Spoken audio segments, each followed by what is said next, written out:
মানে গার্ডিয়ানরা আপনাকে যেভাবে মানে মান্য করে সেটা তো অন্য কথা, কিন্তু আপনি আমাকে মানসিক ভাবে এবং আহ মানে এমন একটা স্ট্রেংথের মধ্যে আনছেন আমার ছেলেকে নিয়ে, যে আপনার ছেলেকে নিয়ে আপনি কখনোই মানে লো ফিল করবেন না। আমি মানে কথাগুলো বলতে গিয়ে আমি ইমোশনাল হয়ে যাচ্ছি।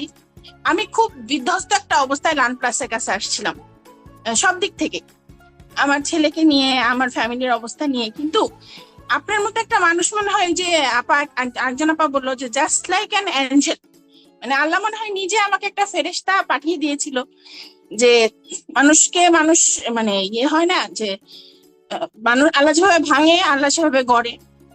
তো আপনি ঠিক সেইভাবে আমার কাছে আসছেন।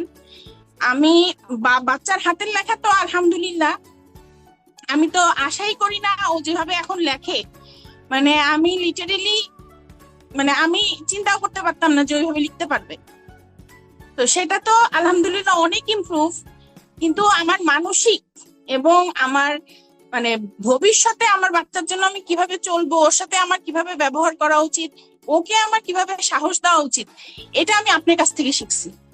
এই জন্য আপনার প্রতি অন্তর থেকে দোয়া ম্যাডাম, আমার ভিতর থেকে আপনার জন্য দোয়া।